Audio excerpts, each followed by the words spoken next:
Episode 2 के शुरुआत में हमें रेंतारो को दिखाया जाता है जहाँ पे वो अभी वागुरी-सान के बारे में सोच रहा होता है कि वागुरी-सान मुझसे बिल्कुल भी नहीं डर रही। बाकी सब लोग मुझसे डरते हैं लेकिन ये कुछ अलग है। और पहले तो ये मेरी दुकान की एक कस्टमर थी लेकिन अब जाके पता चला कि वागुरी किक्यो स्कूल की स्टूडेंट भी है। लेकिन रेंतारो को एक बात परेशान किए जा रही थी कि वागुरी-सान ना उसके अपॉइंटमेंट की तरफ से है। तभी हम देखते हैं कि ओसामी ना मुंह लटका के बैठा होता है। रेंतारो ओसामी से बोलता है क्या हुआ। ओसामी बताता है कि घर से आते हुए लड़कियां मुझे खतरनाक नजरों से घूरे जा रही थी और ऐसा लग रहा था कि वो मुझे खा ही जाएंगी। रेंतारो बोलता है तो इसमें हैरान होने वाली क्या बात है, ये तो उनका रोज का काम है। तभी वहाँ पे रेंतारो के और भी दो दोस्त आ जाते हैं। जिसने ब्लैक ड्रेस पहना है उसका नाम आयाटो होता है और जिसने व्हाइट ड्रेस पहना है उसका नाम साकू होता है। साकू बताता है कि उन लड़कियों ने हमारे साथ भी वैसा ही बिहेव किया। ओसामी बोलता है तुझे देख के तो लड़कियां मर पड़ती हैं लेकिन तुम भी यहाँ उनकी गंदी नजरों से नहीं बच सका। साकू बोलता है अब मुझे क्योको की कोई परवाह नहीं और अभी उनका जैसा व्यवहार है ना हमें लगता है कि उनका तालमेल कभी भी हमसे नहीं हो पाएगा। साकू बोलता है वैसे रेंतारो तेरे सर को क्या हो गया। लेकिन वहाँ पे रेंतारो ना वागुरी के बारे में सोचे जा रहा था। तभी आयाटो बोलता है रेंतारो क्या आपने पर्दे बंद कर दिए हैं क्या। रेंतारो बोलता है मैं कितना बड़ा मूर्ख हूँ, मैं इसे खोलना भूल गया।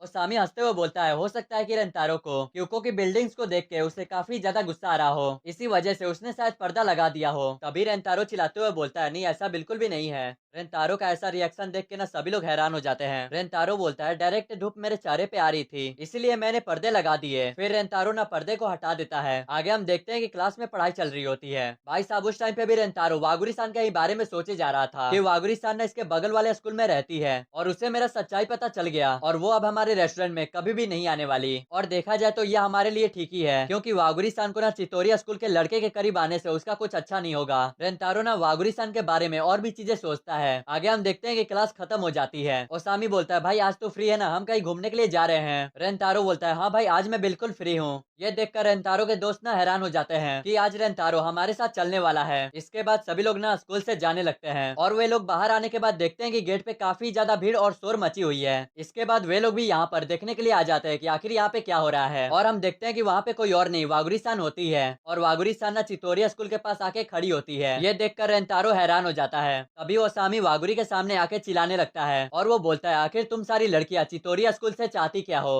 वागुरी-सान डरते हुए बोलती है सॉरी लेकिन मैं किसी का इंतजार कर रही हूँ। भाई ओसामी बेचारी को डरा रहा है। तभी वहाँ पर रेंतारो आ जाता है और ओसामी को उठा के बोलता है तुम्हें लड़कियों से ढंग से बात करनी चाहिए। और ओसामी की तरफ से ना रेंतारो वागुरी-सान से माफी मांगता है। वागुरी बोलती है तुम्हें माफी मांगने की जरूरत नहीं है। तभी ओसामी बोलता है रुको जरा, इसने कहा कि ये हमारे स्कूल में किसी को जानती है। लेकिन तभी ओसामी काफी ज्यादा रोते हुए बोलता है मुझे उस लड़के से काफी ज्यादा जलन हो रही है जो कि क्योको स्कूल की लड़की उस लड़के के लिए इंतजार कर रही है। और वो ना वहाँ पे जिद करने लगता है कि मुझे भी ऐसा ही गर्लफ्रेंड चाहिए। तभी वहाँ पे क्योको स्कूल की लड़कियां दौड़ते हुए आती हैं और वागुरी-सान को ना वे लोग लड़कों से घिरा हुआ देख के घबरा जाती हैं। और वहाँ पर बाकी सब लड़कियां भी आ जाती हैं और वो लड़कियां ना बॉयज लोगों की इंसल्ट करते हुए बोलती हैं कि वागुरी-सान इधर आ जाओ नहीं तो इन सब की बेवकूफी तुम में समा जाएगी। लड़के लोग बोलते हैं ये तो फिर से हमारी तमाशा बना रही है और वो लड़कियां बोलने लगती है कि शुक्र मनाओ कि यहाँ पे हसीना-सान नहीं थी। इसके बाद वे दोनों लड़कियां वागुरी-सान को वहाँ से लेके जाने लगती है। तभी ओसामी बोलता है रुको जरा, तुम्हें इसके लिए माफी मांगनी होगी। लेकिन तभी लड़कियां ना ओसामी को धक्का दे देती हैं और उन लड़कों को ना काफी गंदे नजरों से देखा जा रहा होता है और वहाँ से ना वागुरी को लेके जाने लगती हैं। और अभी भी ना वागुरी रेंतारो को देखे जा रही थी। अब लड़कों का ग्रुप वहाँ से निकल जाता है और ओसामी अपने दोस्तों को बताता है कि उस लड़की ने कहा कि वो किसी से मिलने आई है। रेंतारो अपने मन में बोलता है कहीं वो मुझसे मिलने तो नहीं आई थी। ओसामी रेंतारो से बोलता है भाई तू इतना धीरे क्यों चल रहा है। लेकिन तभी ओसामी ना रेंतारो का चेहरा देख के हैरान हो जाता है और वो रेंतारो से बोलता है भाई आज तेरा फेस वियर्ड सा क्यों लग रहा है। और बाकी लोग भी बोलने लगते हैं सच में तेरे फेस पे एक अलग सी एक्सप्रेशन दिख रही है। रेंतारो बोलता है मुझे समझ में नहीं आ रहा है कि मुझे क्या हो रहा है लेकिन इतना पता है कि मैं खुश हूँ। मुझे आखिर खुशी जैसी फीलिंग क्यों आ रही है और मैं ये सब आखिरकार क्या सोच रहा हूँ। अगर हम दोबारा ना मिले यही हमारे लिए ठीक रहेगा।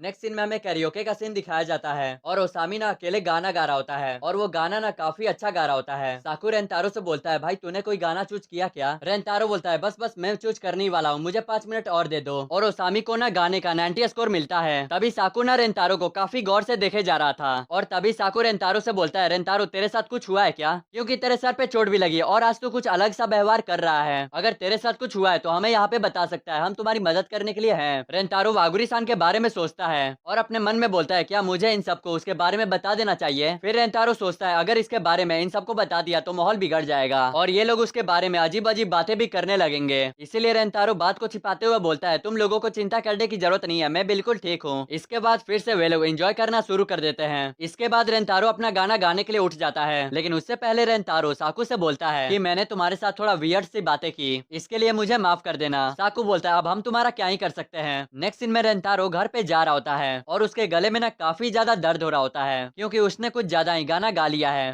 तभी रेंतारो नोटिस करता है कि बहुत ही ज्यादा रात हो चुकी है लेकिन अभी भी उसका स्टोर खुला हुआ है। और इसके बाद रेंतारो ना अपने घर के अंदर आता है, तभी वागुरी सान ना रेंतारो का वेलकम करती है। ये देखकर रेंतारो काफी ज्यादा हैरान हो जाता है। रेंतारो बोलता है तुम यहाँ पे क्या कर रही हो। तभी वागुरी सान माफी मांगते हुए बोलती है मुझे माफ करना, मेरी वजह से तुम्हें परेशानी हुई। रेंतारो बोलता है अरे तुम्हें माफी मांगने की कोई भी जरूरत नहीं है, मुझे उनसे कुछ भी फर्क नहीं पड़ा और देखा जाए तो मैं उन सब बातों को भूल चुका हूँ। तभी मदर बोलती है तो तुम घर आ गए, और सच कहूँ तो आज तुम कुछ ज्यादा ही घर लेट आए हो और वागुरी सान कब से तुम्हारा यहाँ पे इंतजार कर रही थी। तभी मदर वागुरी सान से बोलती है कि अगर अभी भी तुम्हारे पास थोड़ा सा भी टाइम है तो क्या तुम यहाँ पे रुकना चाहोगी और मैं तुम्हारे लिए एक स्वादिष्ट केक बना के लेके आती हूँ। इसके बाद तभी वागुरी सान के पेट से भूख की आवाज आने लगती है। ये देख के रेंतारो और मदर काफी ज्यादा हंसने लगते हैं। वागुरी सान रेंतारो से बोलती है अब तुम तो मत हंसो, और वहाँ पे ना वागुरी सान को काफी ज्यादा एम्बेरसिंग फील हो रहा होता है। रेंतारो इसके लिए उससे माफी मांगता है और आगे वो बोलता है क्या हम दोनों साथ में बैठ के केक खा सकते हैं। वागुरी सान इसके लिए मान जाती है। आगे हम देखते हैं कि वागुरी सान केक खाती है और उसे केक ना काफी ज्यादा अच्छा लगता है। रेंतारो अपने मन में बोलता है वागुरी सान केक खाते हुए काफी ज्यादा क्यूट लगती है। आगे वागुरी रेंतारो से बोलती है वैसे तुम्हारा दोस्त ठीक तो है ना। रेंतारो बोलता है क्या तुम ओसामी की बात कर रही हो, वो बिल्कुल ठीक है, तुम उसकी चिंता मत करो। और आगे रेंतारो पूछता है वैसे तुम स्कूल गेट पे क्या कर रहे थे। वागुरी बताती है कि मैं तुमसे मिलने के लिए आई थी। रेंतारो अपने मन में बोलता है ये तो सच में मेरे लिए ही आई थी। आगे रेंतारो बोलता है कि मैं तुम्हें वहां पे देख के काफी ज्यादा खुश हो गया था, लेकिन तभी रेंतारो ना रुक जाता है क्योंकि उसे पता था कि वो लिमिट क्रॉस कर रहा है और वो अपने बातों को पूरा नहीं बोल पाता है। लेकिन वागुरी ना उसके बातों को पूरा समझ गई होती है और दोनों वहाँ पे काफी ज्यादा ब्लश कर रहे होते हैं। तभी रेंतारो बोलता है कि मैं काफी ज्यादा डर गया था क्योंकि मुझे लगा था कि अब तुम मुझसे मिलने नहीं आओगी। वागुरी बोलती है तुम्हें ऐसा क्यों लगा। रेंतारो बताता है कि तुम्हें पता ही होगा चितोरी और क्योको के बीच में कितना ज्यादा प्रॉब्लम है, क्योंकि मैं चितोरी हाई स्कूल से हूँ तो मुझे लगा कि अब तुम मुझसे नहीं मिलोगी। वागुरी बोलती है मैं काफी ज्यादा खुश हो गई थी जब मुझे पता चला कि तुम उसी स्कूल में पढ़ते हो। और वागुरी ना उसकी बातें सुन के काफी ज्यादा उदास हो जाती है और आगे वो बोलती है अब मुझे जाना चाहिए, मैं काफी ज्यादा लेट हो रही हूँ। रेंतारो ना उसकी बातें सुन के काफी ज्यादा हैरान हो जाता है और वागुरी ना जाने से पहले बोलती है मुझे ना तुम्हारे बारे में जानना बहुत ही ज्यादा अच्छा लगता है और केक के लिए फिर से बहुत बहुत शुक्रिया। और जाते हुए वो ना काफी ज्यादा उदास लग रही थी और रेंतारो को बिल्कुल भी समझ में नहीं आ रहा था कि आखिर यहाँ पे हुआ क्या है। तभी मदर बोलती है वागुरी कहाँ पर है, और तभी मदर ना रेंतारो का फेस देख के काफी ज्यादा डर जाती है क्योंकि रेंतारो ना उस टाइम पे इंसान जैसा लग ही नहीं रहा था। इसके बाद रेंतारो ना मदर को सारी बात बता देता है। उसकी मदर ना उसके दिमाग पे एक टपरी मारते हुए बोलती है तुम्हें भी उसके साथ जाना चाहिए था उसे स्टेशन छोड़ने के लिए, क्योंकि तुम्हें पता है रात में लड़कियों को बाहर घूमना कितना ज्यादा डेंजरस हो सकता है। आगे रेंतारो बोलता है उसने कहा कि मुझे चितोरिया स्कूल में देख के काफी ज्यादा खुश हो गई, मुझे बिल्कुल भी समझ में नहीं आ रहा कि आखिर ये क्या हो रहा है। ये सुन के मदर अपने मन में बोलती है आखिर मेरा बेटा इतना ज्यादा बेवकूफ क्यों है, शायद लगता है कि मैंने ही उसके परवरिश में कुछ गड़बड़ कर दी थी। रेंतारो बोलता है प्लीज मदर मुझे बताओ वागुरी क्योका स्कूल की स्टूडेंट होने के बाद भी वो मुझसे मिलने क्यों आई थी। मदर बोलती है तुमने कुछ नोटिस नहीं किया क्या, जो तुम चीज वागुरी के साथ कर रहे हो वही चीज तुम्हारे साथ लोगों ने किया है और तुम्हें इस बात से सख्त नफरत है कि लोग तुम्हारे लुक से जज करते हैं, और यही तुम चीज वागुरी के साथ कर रहे हो कि वो क्योका स्कूल से है और वागुरी को बिल्कुल भी फर्क नहीं पड़ता कि तुम चिदोरी स्कूल से हो। तुम वागुरी को बिल्कुल भी समझ नहीं पाए। ये सुनकर रेंतारो काफी ज्यादा हैरान हो जाता है और रेंतारो अपने मन में बोलता है ये सच है, जो चीज मेरे साथ लोगों ने किया है और मैं वही चीज वागुरी के साथ कर रहा था, सच में मैं काफी ज्यादा बेकार इंसान हूँ। इसके बाद रेंतारो खुद को मुक्का मार के पनिश करता है। ये देखकर उसकी मदर काफी ज्यादा डर जाती है और बोलती है ये तुम क्या कर रहे हो, और मदर जल्दी जल्दी टिश्यू निकालने लगती है।